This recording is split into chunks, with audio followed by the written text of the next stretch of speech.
la une ce soir, 12 personnes inculpées dans l'affaire dite charbon fin d'Essakan Ayam Gold. Le procureur général près la cour d'appel de Ouagadougou a confirmé ce matin la fraude dans l'exportation des minéraux par Essakan. La société minière canadienne et la société française Bolloré Transport et Logistique sont également poursuivis. Le procès s'ouvre demain. Affaire de lotissement illicite, Noguet dans l'arrondissement 8 de Ouagadougou patauge toujours dans la tension et la confusion. Malgré les enquêtes et les décisions rendues, des associations crient toujours au scandale. Le grand format de cette édition est consacré à cette situation. Et le mécontentement des enseignants issus du PGN, le programme Emploi Jeunes pour l'éducation. Le gouvernement avait promis de les intégrer à la fonction publique après 3 années de pratique de la profession. Mais au bout du compte, toujours rien devant leur ministère de tutelle ce matin. Ils ont appelé les autorités à tenir leurs promesses. Bonsoir, soyez les bienvenus, mesdames, messieurs. Jean Lamy fait ses adieux à Roch-Marc Christian Kaboré. L'ambassadeur de l'Union européenne est en fin de mission au Burkina Faso. Le diplomate, avec le sentiment du devoir accompli, est allé ce matin témoigner sa gratitude au chef de l'État et lui annoncer au passage une bonne nouvelle. L'UE compte apporter un financement additionnel de 50 millions de francs CFA au plan d'urgence pour le Sahel. Jean Lamy au micro d'Arsène Konditomde, écoutez-le. 4 années bien remplies, il s'est passé beaucoup de choses au Burkina Faso, il s'est passé aussi beaucoup de choses dans la coopération entre l'Union européenne et le Burkina Faso, la coopération politique, la coopération économique et sociale, et puis aussi la coopération régionale, le G5, l'UEMOA, la CEDEAO. Et donc c'était l'occasion d'échanger sur les dossiers, cette période, et puis aussi les dossiers en cours pour que la coopération continue, qu'il y ait un bon passage de témoins. Les projets en cours, c'est ce que je viens de dire, c'est-à-dire que le gouvernement du Burkina Faso a déjà décidé d'élargir à 4 nouvelles régions, en plus des 2 initiales, ça fait 6 régions au total, le plan d'urgence pour le Sahel. Et l'Union européenne a décidé d'un appui supplémentaire sous forme d'aide budgétaire de l'ordre de 50 millions d'euros à la mise en œuvre de cet appui selon une approche territoriale intégrée, comme on dit, puisqu'il s'agit de rétablir l'ordre, de rétablir la sécurité, de rétablir les services publics, l'école, la santé, les services de santé, dans des zones qui sont aujourd'hui un tout petit peu fragilisée, il faut bien le dire. Eh bien, l'Union européenne a décidé d'accompagner cette décision du gouvernement burkinabé. Alors, nous avons aussi beaucoup d'autres projets avec des nouveaux instruments de l'Union européenne qui concernent le secteur économique, avec notamment la montée en puissance d'une chambre de commerce européenne, le plan européen d'investissement extérieur qui va permettre d'aider au financement de grandes infrastructures, comme c'est le cas déjà pour des projets d'interconnexion électrique dans le secteur de l'énergie ou dans le secteur des transports. C'est une affaire qui défraie la chronique depuis bientôt 1 an et qui connaît un nouveau rebondissement. L'affaire exportation frauduleuse de charbon fin de la société minière Essakan. Ce matin, le procureur général a livré les derniers détails du dossier. Il confirme les infractions et annonce la poursuite d'Essakan et de la société française Bolloré Transport et Logistique.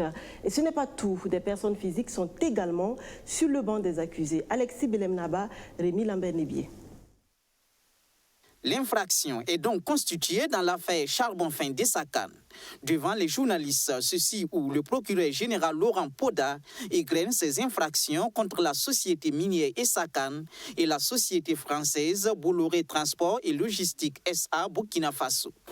2 personnes morales, à savoir la société AM Gold Essakan SA et la société Bolloré Transport et Logistique SA Burkina Faso, sont poursuivies, notamment pour des infractions de faux en écriture privée de commerce, d'usage de faux en écriture privée de commerce, d'exportation illégale de déchets dangereux, de fraude en matière de commercialisation de l'or et des autres substances précieuses, de blanchiment de capitaux.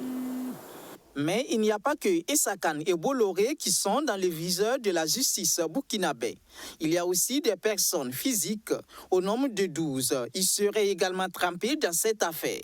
En outre, 12 personnes physiques de la société AM Gold Essakane SA, de la société Bolloré Transport Logistique SA Burkina Faso, de la Direction générale des mines et de la géologie, du Bureau des mines et de géologie du Burkina et de la Direction générale des douanes sont poursuivis pour des faits de fraude en matière de commercialisation de l'or et des autres substances précieuses, d'exportation illégale de déchets dangereux, de blanchiment de capitaux, de faux en écriture privée de commerce, d'usage de faux en écriture privée de commerce, de fraude en matière de commercialisation de l'or et des autres substances précieuses, de franchises illégales. Quitte de la présumée implication du ministre des Mines et des Carrières, Oumarou Idani. Le procureur général Laurent Poda ne dira pas grand-chose. Le dossier sera transféré à la Haute Cour de justice qui avisera, a-t-il confié. C'est ce mercredi 7 août que débutera les auditions des personnes poursuivies dans l'affaire. Ce sera lors d'une audience correctionnelle du pôle économique et financier du tribunal de grande instance de Ouagadougou. Pour le procureur général, le parquet a diligenté ses poursuites sans complaisance sur la base d'éléments probants et s'attelera à établir la culpabilité des uns et des autres dans le respect des principes procéduraux.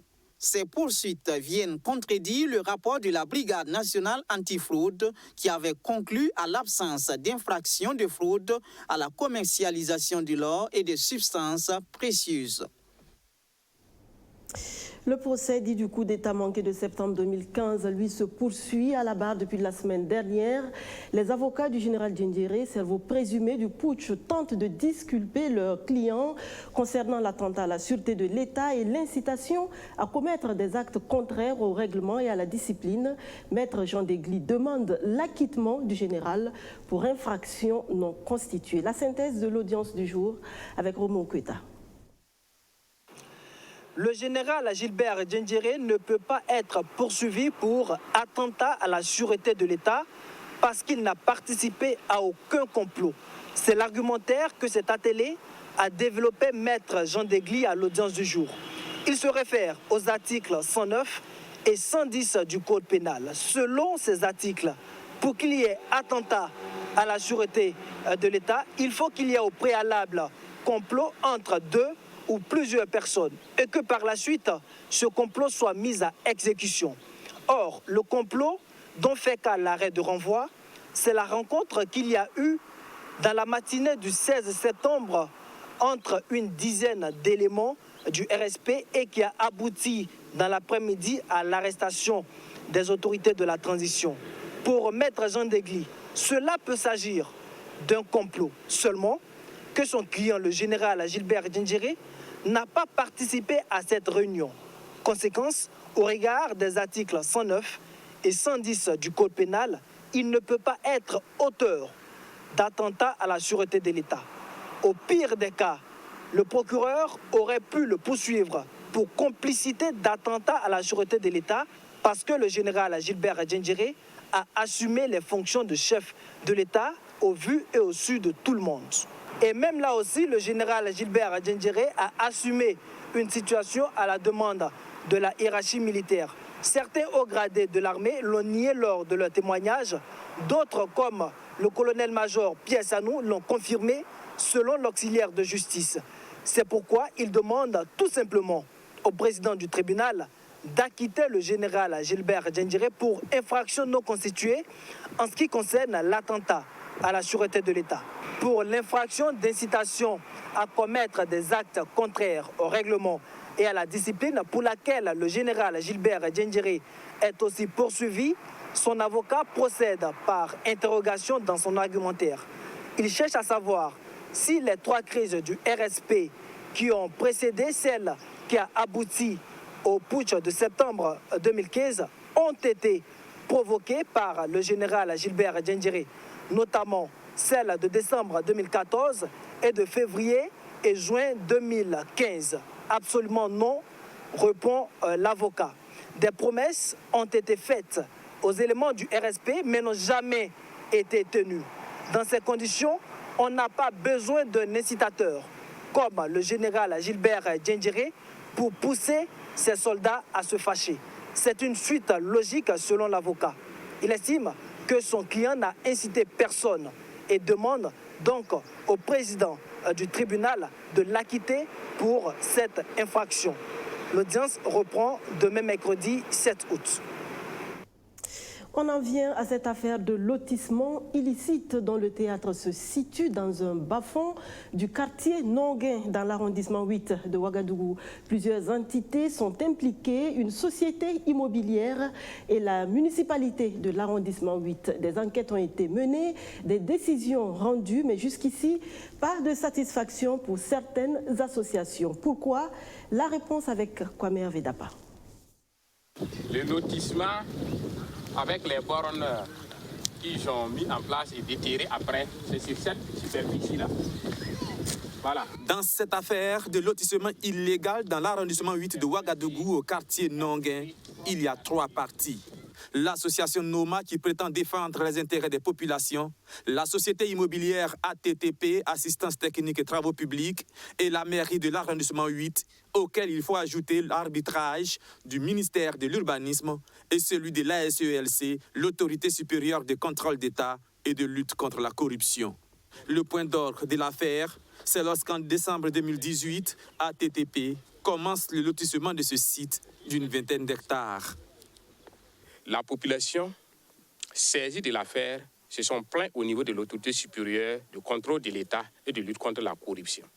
Dans leur rôle régalien d'investiguer, ils sont venus sur le terrain pour savoir plus. Dans son investigation, l'autorité supérieure de contrôle d'État et de lutte contre la corruption va découvrir que ATTP n'a pas respecté tout le processus devant aboutir à la pose des bornes. Lorsque nous posons la question à Assistance technique et travaux publics, voici les explications que la société immobilière incriminée fournit. C'est des propriétaires de terrain, c'est-à-dire que c'est des détenteurs de terre là, qui nous ont approchés et qui nous ont demandé l'aménagement de leur terre. Effectivement, nous avons enclenché la procédure à travers un protocole d'accord signé par le propriétaire de terrain et nous. Après le protocole d'accord, effectivement, nous avons introduit nos dossiers au niveau du cadastre. Voilà, effectivement, et les dossiers ont été signés au niveau du cadastre. Au niveau aussi du domaine, les actes de décision ont été signés par le domaine par rapport à tous ces sites-là. Ensuite, nous avons eu la délibération du conseil municipal de la mairie. Donc c'est pour dire que le processus était en cours. Mais sans attendre l'autorisation du ministère de l'Urbanisme, ATTP va poser les bornes sur le site. C'est une erreur que nous avons commise et bon, en tout cas nous vraiment, en ce sens, nous réitérons toujours nos demandes d'excuses, que ce soit auprès de la SU ou auprès du ministère, voilà, et nous pensons que cela va plus se produire. Les excuses ne vont pas suffire. ATTP va être auditionné par l'ASELC et le ministère de l'Urbanisme. La Direction générale de contrôle du ministère de l'Urbanisme va lui faire 2 recommandations. La première, ATTP doit se conformer aux règles en vigueur. Maintenant, la deuxième recommandation, c'est une amende. Voilà, qu'on a infligée, je dirais, à ATTP, une amende de 10 millions. Amende d'ailleurs que nous avons commencé à payer quelques temps après. Mais alors que plusieurs versements aient été faits, le ministère de l'Urbanisme, suivant une des recommandations de l'ASELC, décide en plein processus de paiement de retirer l'agrément de ATTP. La société attaque l'État en justice. Verdict, la décision de retrait est suspendue par les juges. L'affaire suit son cours. L'autre recommandation faite par l'ASELC après avoir auditionné les responsables de ATTP, c'est l'annulation de la décision de délibération au profit de ATTP concernant le site de Nonguin et rendue par la mairie de l'arrondissement 8. Mais jusqu'ici, le maire n'aurait toujours pas organisé la session extraordinaire qu'il aurait pourtant promise. Lui-même, il est supposé avoir des intérêts avec la société immobilière en question. Et c'est pourquoi il fait semblant. Il fait semblant. La preuve en est que, depuis l'affaire, les médias du Burkina ont tenté de l'approcher pour qu'il communique. Il ne communique pas. Ça veut dire qu'il se reproche de quelque chose, lui, en tant que maire. Nous nous sommes rendus à plusieurs reprises à la mairie de l'arrondissement 8 et à chaque fois, le maire Sempore Kassoum a refusé de parler malgré toutes nos tentatives. Pourtant, la mairie de l'arrondissement 8 est beaucoup citée dans l'affaire. L'un de ses conseillers municipaux, aussi directeur de l'aménagement de ATTP, aurait pris part aux séances de délibération qui ont accordé l'autorisation municipale à la société immobilière. Dès que l'affaire a éclaté, ATTP a procédé au retrait de ses bornes et pour l'instant, en pleine période de pluie, le site à Palabre, qui devrait abriter des logements, est plutôt propice à d'autres activités qui y sont menées allègrement. La tension est toujours palpable au ministère de la Culture, des Arts et du Tourisme. Depuis le 8 mai dernier, le syndicat national des travailleurs de ce département fait la moue au boycott des activités. Il a ajouté des sit-ins au fil des jours.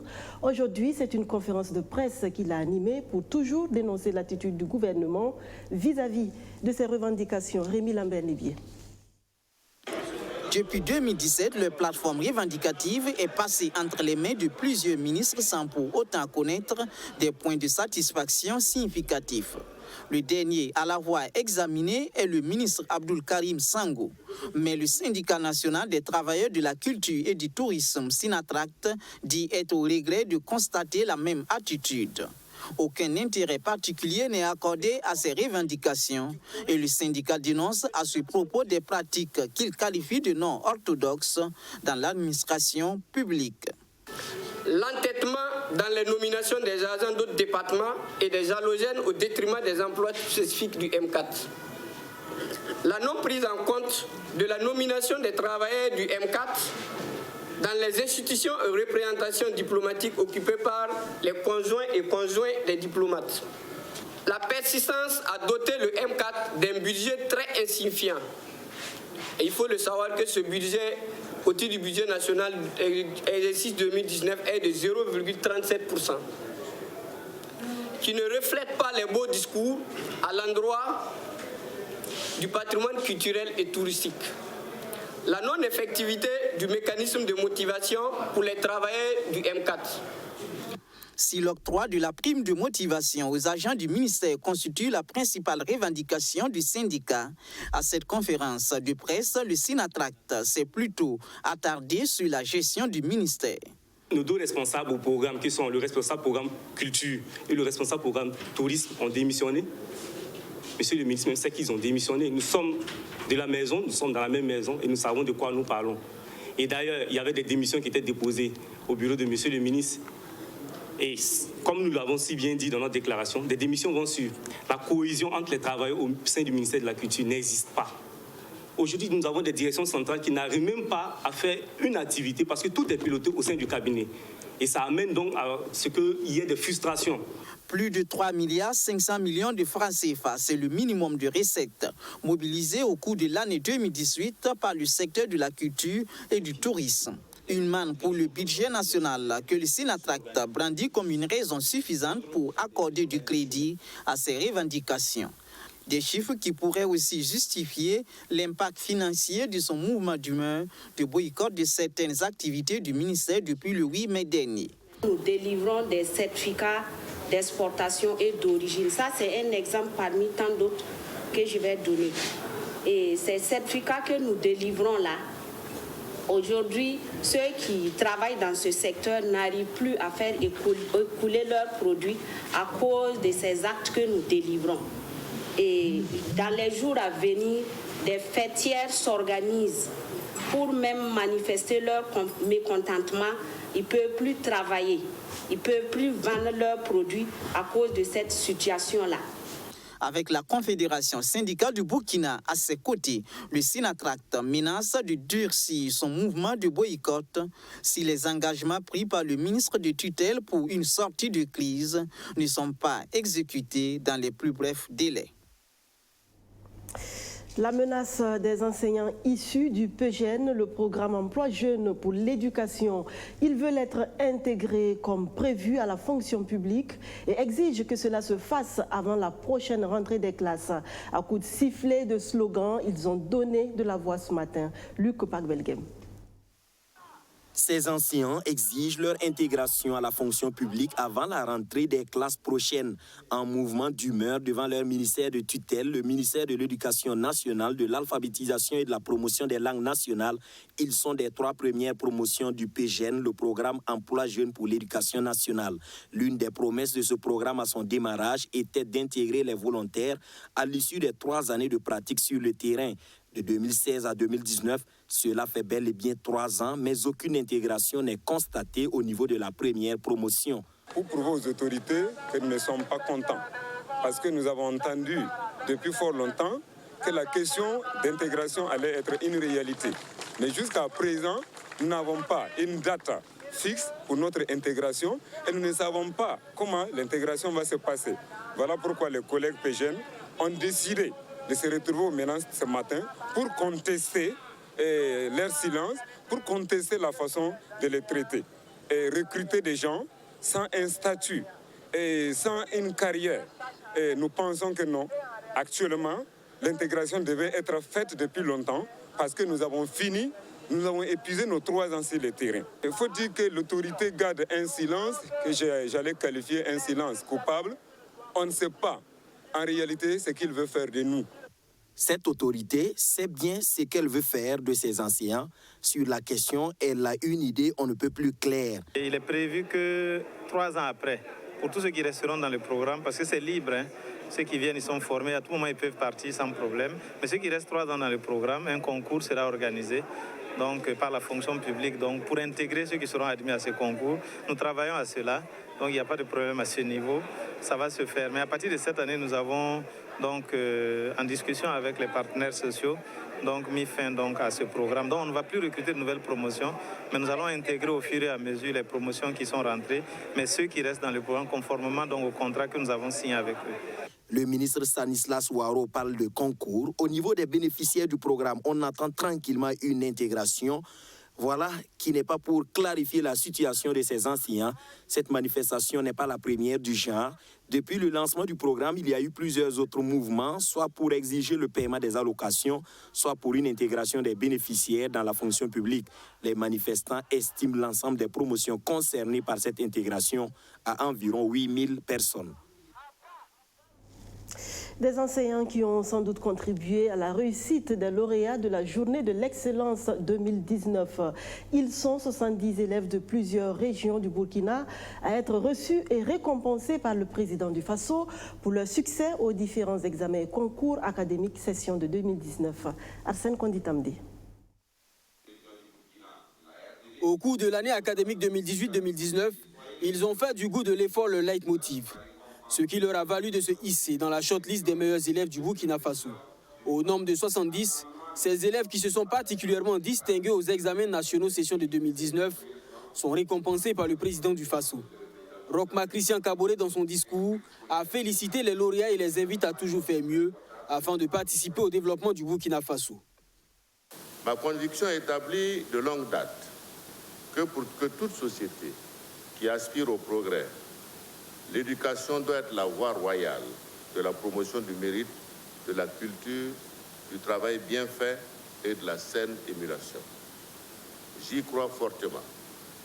Je vous exhorte à faire en sorte que l'école puisse entretenir en vous la quête perpétuelle de connaissances, de compétences et de citoyenneté responsable. Vous avez donc le devoir de mériter durablement la reconnaissance de la nation, car vous êtes désormais des lampions qui ne doivent jamais s'éteindre. Comme vous le savez, la journée de l'excellence scolaire est une invite à persévérer dans la conquête du savoir. Parmi les 70 lauréats de la journée d'excellence de l'année 2019, 27 filles dont Farida Ouedraogo, première nationale au baccalauréat série D, avec une moyenne de 17,96 sur 20. Elle dit mesurer l'ampleur des espoirs placés en elle et ses camarades et appelle les autres filles à suivre son exemple. Bon, moi, j'invite mes camarades filles à travailler comme moi, parce que moi, je pense que les filles, c'est seulement par notre travail qu'on pourra véritablement atteindre à l'émancipation. On ne peut pas s'attendre à ce que ce soit les hommes qui fassent l'émancipation des femmes. Si on veut vraiment s'émanciper, il faut qu'on travaille, qu'on soit à la hauteur, pour qu'on arrive véritablement à nous respecter. Travailler pour ne pas être dépendant de quelqu'un. Être une femme qui travaille pour elle-même, une femme battante, un exemple vraiment pour sa société, et ce que je recherche en tout cas. Des élèves vivant avec un handicap visuel ou auditif qui se sont illustrés au cours des examens de fin d'année ont également été distingués au cours de cette journée d'excellence qui se veut inclusive. Les lots des lauréats de cette session sont composés d'une tablette numérique, des fournitures scolaires et des numéraires allant de 75 000 à 1 million de francs CFA. L'actualité hors de chez nous, c'est la célébration du 197e anniversaire du Libéria, le premier pays libre d'Afrique noire. Vous souvenez-vous, a été fondé en 1822 par des esclaves affranchis d'Amérique. Près de 2 siècles après la création du Libéria comme État en 1822, les descendants d'esclaves partis d'Amérique pour une terre de liberté s'en souviennent. La fille du dernier président settler de ce pays, d'Afrique de l'Ouest, William Tolbert, ouvre ses archives et revient sur la genèse de ce qui deviendra le premier État indépendant du continent noir. Je veux juste vous montrer le bateau que mes grands-parents et mon père ont emprunté pour arriver ici. C'est ce qu'on appelle l'Azor. Ce n'est pas un bateau à vapeur, mais un voilier. Et il a amené beaucoup de familles à cette époque. La plupart des gens, un grand pourcentage d'entre eux sont morts au cours du premier ou des 2 premiers mois de leur arrivée au Libéria.